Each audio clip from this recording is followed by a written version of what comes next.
السلام عليكم ورحمة الله وبركاته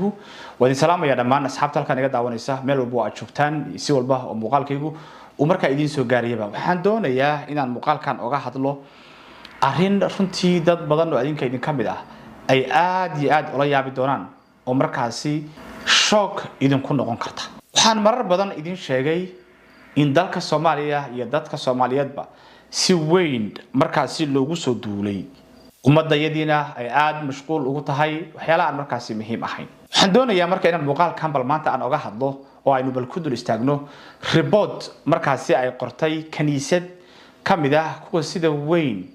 markaasi oga shaqeysta gudaha dalka Soomaaliya oo ummadda Soomaaliyeed u gaalaysiya ama Kristaan oga dhiga report ay markaasi ay qoreen reportkaas ay ku sheegayaan in ilaa 1500 oo qof oo Soomaaliyeed ay aagaga magaalada Muqdisho ay markaasi ay ka gaalaysiiyeen iyo in ay jiraan kaniisado dhulka hoostooda ku yaala oo ay dadkaasi ay wax ku caabudaan bal reportkaasi ayaynu meel badan ka istaagaan aan bal ku soo gudbiyo isla markaasna bal aynu meel kala duwan uga istaagno waa reportkan in hor yaala oo ciwaan looga dhigay u adeegida kaniisadaha qarsoon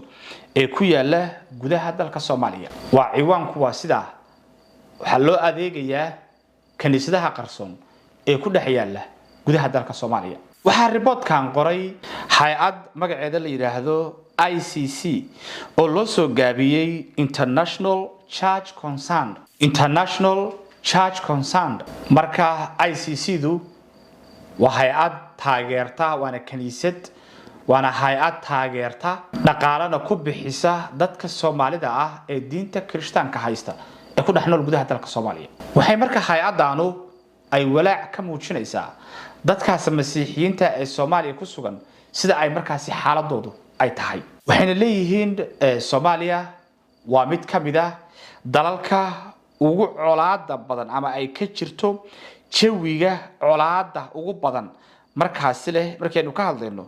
adduunka waliba danka dadka aaminsan diinta Masiixiga ah ay leeyihiin hay'adan ayaa waxay leedahay waxaan si aan sharqan lahayn oo waliba taxadar leh aan ola kulanay bay leeyihiin Masiixiyiinta ku sugan xaalad ay markaasi ku tilmaameen mid mugdi ah ama hoos u hareeyay ayaan la kulanay bay leeyihiin waxay leeyihiin waxaan la kulanay dad Masiixiyiin ah oo xaalad adag oo mugdi ah markaasi ku sugan waxay yiraahdeen hadii dadkan la ogaado inay Masiixiyiin yihiin waxay arintaasi horseedi kartaa barakicin qasab ah xabsi in la dhigo iyo waliba xataa in markaasi la dilo hay'adan waxay sheegtay inay dadka marka xaaladda ku sugan ay markaasi caawiso waxayna sheegtay inay dhowr nooc oo kala duwan ay markaasi u caawiso haddaba sidee u caawisaa maxayse ku caawisaa ayaynu bal fiirinaynaa markaana waxay dadkan ka caawiyaan markaasi Masiixiga ama Kirishtaanka inay wax walba oo resource ah oo ay u baahan yihiin inay markaasi ay siiyaan waxyaalaha ay siiyaan oo resource-ka ah ayaa markaasi waxa kamid ah sida inay siiyaan Bible-lada ay ku caabudayaan sida inay u diyaariyaan ama u qalabeeyaan meelaha kaniisadaha ee dhulka hoostooda ku jira oo markaasi ay isugu tagaan iyo waxyaalo walba oo agab ah oo ku saabsan diinta markaasi lagu shubay dadka Soomaaliyeed ee jahliga ah ay markaasi ka caawiyaan waxay kale hay'adani ay sheeganaysaa inay dadkaani ay markaasi siiso guryo iyo meel ay ku noolaadaan hadii markaasi ay u baahdaan ama ay dhibaato la soo daristo waan caawinaa oo guryo iyo waxaayo dhan ayaynu siinaa ay hay'adanu sheeganaysaa waxay hay'adanu ay sheegtay inay la kulantay dad Soomaaliyeed oo Masiixi ah oo gudaha dalka Soomaaliya ku nool isla markaana waxay u xaqiijiyeen inay gaarayaan ilaa 1500 oo qof oo marka laga hadlayo aagaga magaalada Muqdisho waa sidii hadalka markaasi u dhigayaan marka waxaad qiyaastaa di aagaga magaalada Muqdisho inta ku nooshahay dalka oo dhan imisa ku nool sidoo kale imisa ayay intaasi ay si fasahaadin karayaan dadkaasi iyo waliba hay'adaha noocan sheekooyinka ay hay'adani ay soo daliishatay oo ay ku faanayso ayaa waxa kamid ah in 2023 uu nin baadari ah oo Soomaali ah isla markaasna kaniisad dhulka hoosteeda ku jirta مسؤول كأها أما هجان كأها إلى مركز كحدة الشعب تأوجاتي أي عيرستي أو مركزي وماشي كسو عري وحي هيدا أنو أيلا ده هاي نكاس يقويس كيسا وعن عاوني أي نوحين وسيني لعجاريسة إلا يأفر كن أو دولار كأمريكان كأه بركي الرباط كان مالك هالدوان أنك استاجي إلا يأفر قضب أي إيجاسو بحضي حقتا كقرن رباط كان إيه وحيالها عينو مركا كفهمي كارنو وحي مركا هاي أدان يقولون كان كريستيان كأه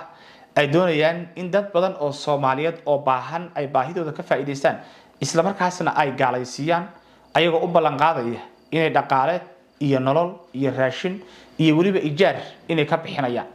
marka waana qaab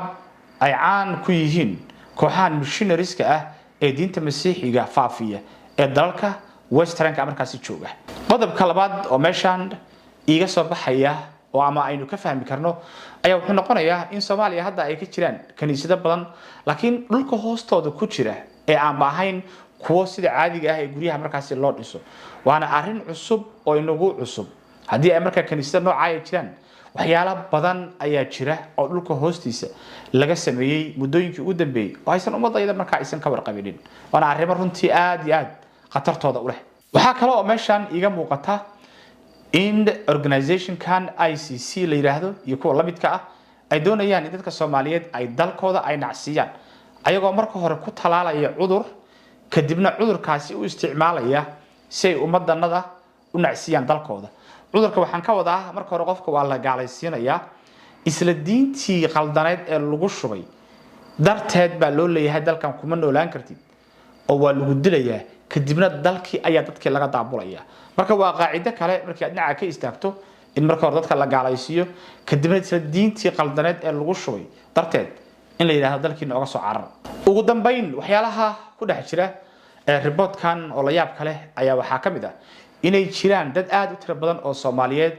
oo dalka Kenya ay hay'adani ay ku hayso oo qaxootiyo iyo meel xarumo ah ku jira isla markaasna gaala ah qofkii ay doonayaan marka inay ka wadaan dalkana meelaha ugu horeyso la geenayo waa xarumaha ay ku leeyihiin dalka Kenya qaasatan xarunta ay ku leeyihiin magaalada Mombasa ee dalkaasi Kenya marka waa barakicin kale iyo waliba in dadkii Soomaaliyeed oo gaala ah markaasi laga daabusho gudaha dalka Soomaaliya waa report markii aad fiiriso uu qalbigaagu aad u gariirayo laakiin ku sheegaya waxyaalo aad u tiro badan oo dadka iyagu ay mashquul ka yihiin marar badanna waxaan idinku eri ummadan waa lagu soo duulay iyo diintan cid walba oo Soomaaliyeedna waxa waajib ku ah inay ka qayb qaadato mashruucida noocan ah ee gudaha dalka Soomaaliya laga wado intaasaan muuqaalkan ku soo koobaya inta dib isaga soo laabanayno waxaan idinka tagay si aan nabadino assalamu alaykum warahmatullahi ta'ala wa barakatuh